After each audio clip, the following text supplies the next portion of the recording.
I knew something was off the second Deacon Reese smirked at the table and said, "Ops is just here for formality, right?"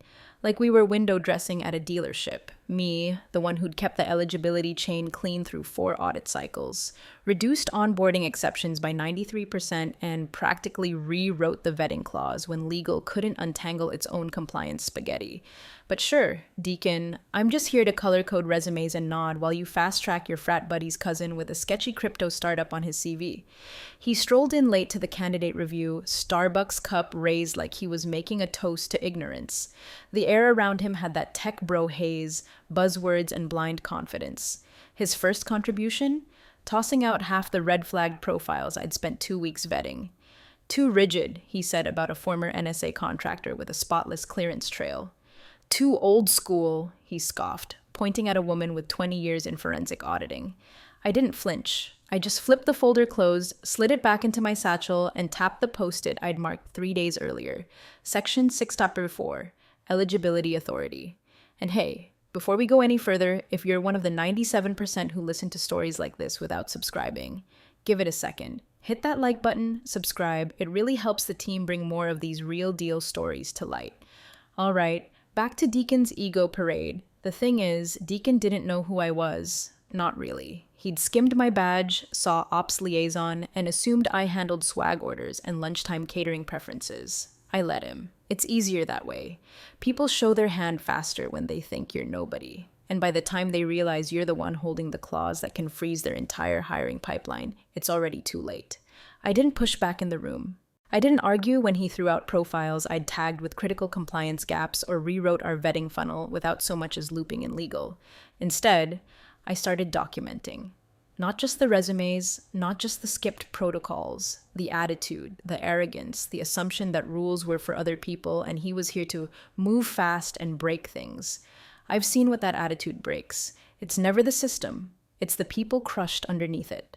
So I logged every override he made into the eligibility tracking sheet, not our internal one. The external ledger, time-stamped, read only, and mirrored to legal's review archive every midnight. He had no idea it even existed.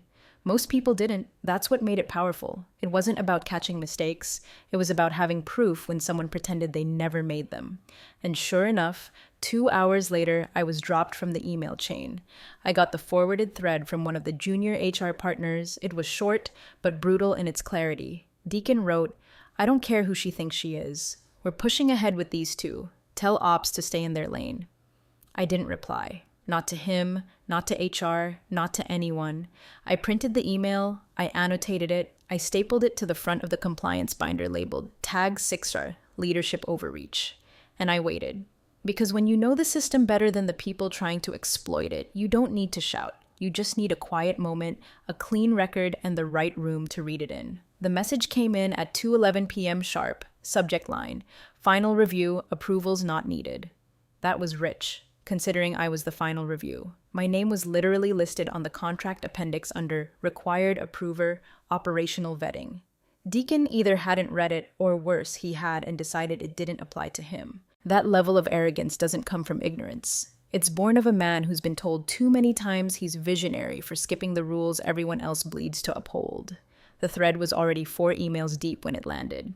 Deacon had looped in HR, talent, even the client-side PM, all cheerleading his picks. 2 fresh-faced resume patters with more TikTok experience than threat modeling. My name, not mentioned once, except in his lovely closing remark, "I don't care who she thinks she is. We're pushing ahead." A punctuation mark on a decision chain that should have legally included me. He even copied the client firm, which would have been funny if it wasn't so damn reckless. I didn't hit reply, I didn't forward it to my boss or CC the compliance director. I just opened my archive script, tagged the message under leadership overreach, tag 6.4, and let the auto backup do its thing. The archive had 2 triggers, content violation and process breach. This one tripped both, a neat red flag for legal's morning crawl. They wouldn't act on it yet, not unless it escalated. But the moment it did, they'd have the thread. Untouched, time-stamped, immutable. Then I walked over to the printer, not the shared one, mine. The one nobody touches but me because I keep it off network for exactly moments like this. I printed 3 things. The email thread, the Section 6.4 clause from the vendor-client agreement, and a screenshot of our onboarding portal dashboard, specifically the part that required my digital key to unlock new user credentials. No key, no system access. It's a shame Deacon never asked how that part worked. The clause itself wasn't flashy, but it was ironclad. All hires with access to client-side operational infrastructure must be reviewed and approved by the designated primary operational liaison prior to system credentialing. It wasn't just a preference, it was baked into the procurement language. Our legal team had helped write it when a previous manager hired a data scientist who turned out to be a YouTube astrology influencer. That incident cost the company 4 clients and an entire fiscal quarter. Ever since then, 6.4 was sacred. Deacon didn't even ask what 6.4 was. He just assumed he could fast-track his people and lean on the board's obsession with agile hiring. He didn't know the board had quietly reinstated my oversight clause after the last vendor breach, or that they'd told me not to make noise, just keep the paperwork clean and be ready to step in when needed. I took them at their word. No drama, no lectures, just documentation. So I printed the documents, filed them under pending violation, and updated the onboarding review log with 2 names marked in red, credentials withheld pending compliance review. Meanwhile, Deacon held a Slack AMA about disrupting outdated hiring models. I watched from the sidelines, sipping cold coffee and jotting down timestamps. Every word, every skipped step, every joke about the paperwork zombies in ops was another notch on the rope he was pulling tighter around his own neck. I didn't flinch. I didn't scowl. I didn't even mutter under my breath. I just kept doing what I was trained to do. Keep the receipts. Let the process breathe. Let the rope tighten. Then wait for the audit trigger to pull. Deacon strutted into the pitch like it was his TED Talk debut, sleeves rolled up, collar popped like he was about to sell us a timeshare instead of a hiring slate. The client's oversight committee sat across from him, buttoned up, data-driven, and not particularly thrilled to have their time wasted. But Deacon had that startup glint in his eye, the kind that thinks charisma can outpace regulation. I'd seen it before. Hell, I'd buried it before. He opened strong, too strong, skipped the credentialing rundown, glossed over background check anomalies, and didn't even mention the compliance flags I'd raised in the system. It was like watching a magician saw the wrong box and smile while the audience gasped. He clicked through the deck with the smug assurance of a man who thought bullet points were optional and oversight was a suggestion. Nobody's ever read these things anyway, he joked, referring to the vendor onboarding requirements. The room didn't laugh. One of the client's engineers actually frowned and scribbled something down. 10 minutes in, he'd already tanked 2 required checkpoints. One candidate lacked full residency verification. The other's previous employer had a fraud case pending. I documented both, flagged them for review, and, shocker, been completely ignored. When the 3rd slide hit, showcasing streamlined onboarding metrics built from data he fabricated using provisional access logs, I clenched my jaw but said nothing. I wasn't there to fight him. I was there to let him fail.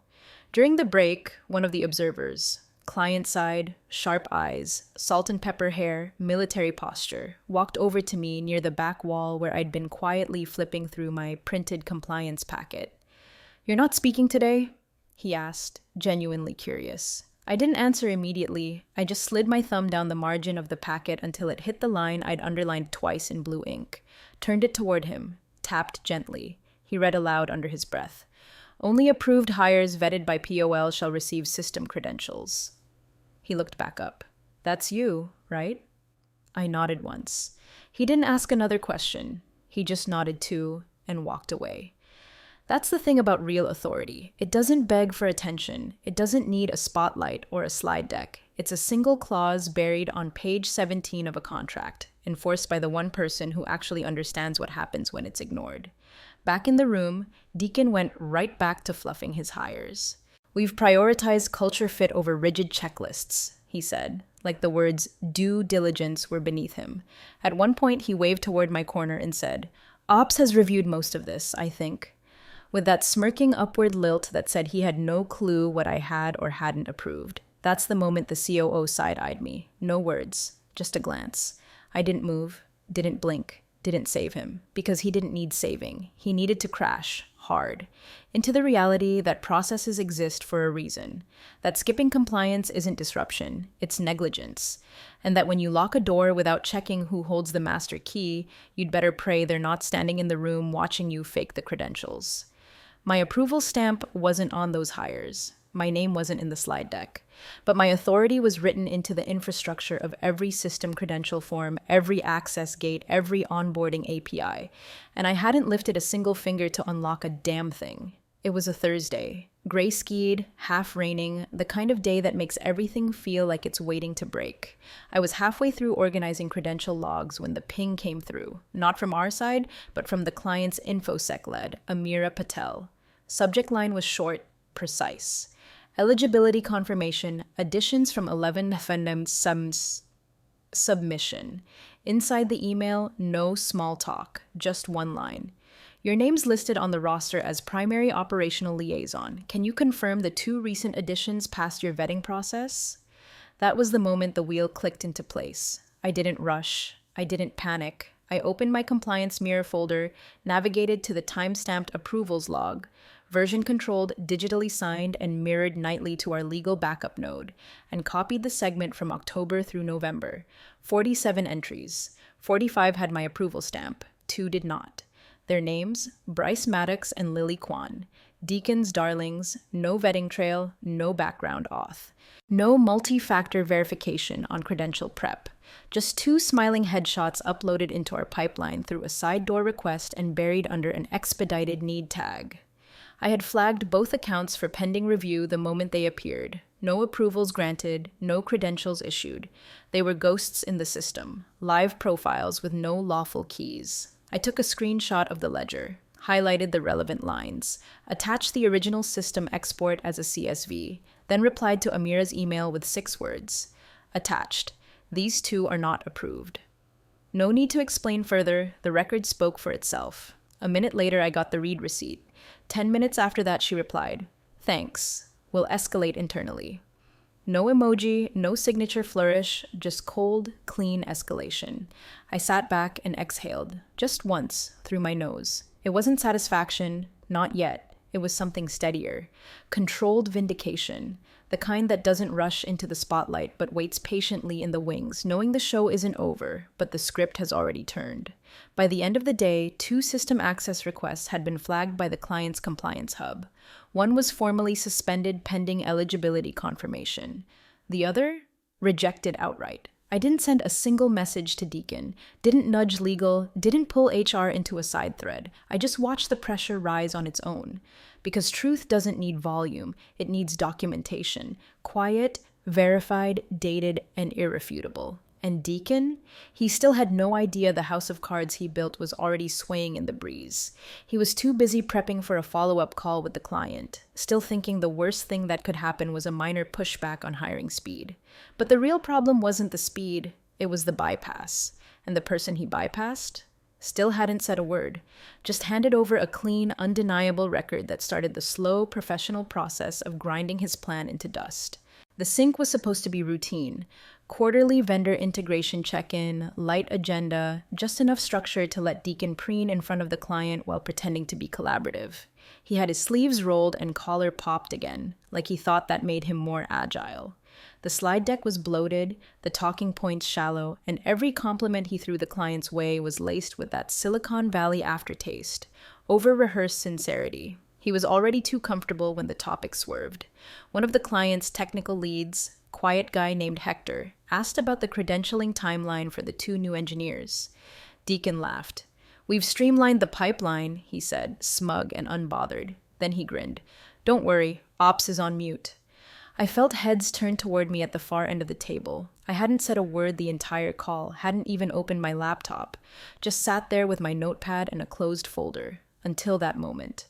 I slid the folder forward to the company counsel. Janice Liu, sharp as glass and allergic to risk. She opened it slowly, her face unreadable as she scanned the first page. It was the full hiring thread. Deacon's email, "I don't care who she thinks she is," highlighted in red. My name excluded from every approval loop. The exact language from section 6.4 printed beneath it in bold. She turned the page, Cross-referenced the email timestamp with the eligibility clause. Page 3 held a copy of the system dashboard, those same two names, flagged pending review, with credential keys left deliberately unissued. She didn't say anything at first, just read, then read it again, then closed the folders slowly, deliberately, as if the weight of what she held needed ceremony. She stood. No theatrics, no throat clearing, just looked across the room, first at the client's leads, then at the executive team, then finally at Deacon, and asked, calm as a still pond, "Can anyone confirm Mr. Reese was granted authorization to bypass Section 6.4? Silence hit like a freight train. The head of HR blinked like she'd just woken up. One of the client reps set down his coffee with a quiet clink. Deacon shifted in his seat, suddenly less golden boy, more twitchy intern on the first day of work. "I mean, we were moving fast and—" "That's not what I asked," Janice cut in, still calm. "Were you given written authorization to override the eligibility clause?" He opened his mouth, closed it. I watched his pupils dilate like someone had just turned the lights on inside a lie. The VP of Ops, who until that moment had been more interested in his phone than the meeting, finally looked up. "Is this the clause that's tied to our vendor compliance certification?" Janice nodded once. "Yes. It's also tied to contractual liability in the event of unauthorized credentialing." More silence. Longer this time, and deeper. No one moved. No one defended him. Not even the folks who'd nodded along in the last hiring call. The air was different now. Cooler, thinner. The kind of air you get when someone realizes the room they're in is smaller than they thought. I didn't speak. Didn't flinch. Just sat back, hands folded, as the weight of documentation did what my words never needed to. Janice didn't need to say a word to cue it. The entire legal team stood up in near unison and quietly exited the room, files in hand, nothing dramatic, just precise movement with surgical intent. The kind of exit that makes people's stomachs drop, because you know they're not leaving, they're loading. 10 minutes passed, no one spoke. Then the conference line lit up, unplanned, unscheduled. A partner from the client firm had dialed in, not the account manager, not the tech liaison, the partner. She didn't waste time with pleasantries. "Effective immediately," she snapped, her voice clipped and angry. "We're pausing onboarding until proper review is confirmed. That includes credential issuance, system access, and platform privileges for all flagged profiles." Her voice hung in the air like a blade. Deacon shifted forward in his seat, trying to reclaim ground. "This is just bureaucracy," he said, laughing nervously. "These are formality stalls. Our hires are vetted, they're clean. We've done this before without all this red tape." He was still mid-sentence when the COO raised a hand without looking at him. "Stop." It wasn't loud, it wasn't rude, but it was absolute. "If Harlan didn't sign it," the COO said, still staring at the folder Janice left on the table, "it's not compliant." Deacon's mouth opened and closed twice before he leaned back like someone had hit him with a tranquilizer dart. The boardroom felt different now, like the oxygen had been slowly siphoned out and no one was quite sure how to breathe. The client call ended with no thank you, no goodbye, just a hard click, like a gavel in a courtroom. Someone from HR stood halfway up, then awkwardly sat back down. Legal returned without comment, just resumed their chairs and started writing. Janice didn't look at Deacon again. She didn't have to.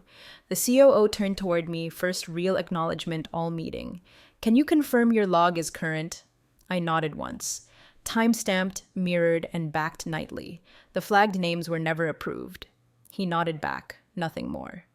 But that nod was everything. It was recognition, validation, and judgment in a single motion. A quiet crowning of authority, not with title or applause, but with trust. Deacon didn't speak again. He didn't make eye contact. His hands stayed clasped in front of him like he was waiting to be told when to leave. He probably thought this would blow over, that it'd get smoothed out with an apology email and a training module on procedural alignment. But he misunderstood the nature of silence. My silence wasn't passive. It was active. It was curated. It was loaded with receipts, clauses, authorizations, and timestamps that, when read aloud, didn't yell. They removed people. Like him.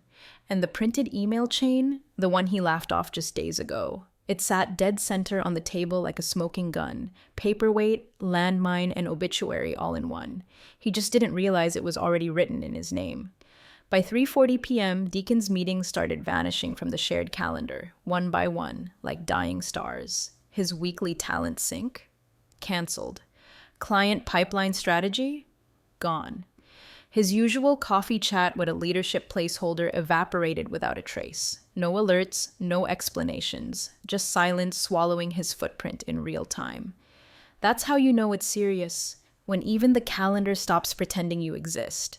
Security didn't do the dramatic perp walk. There were no boxes, no tearful exits, just two quiet men in gray blazers who waited by his desk while he typed something half-hearted into Slack. His laptop dimmed mid-message. Auto log out.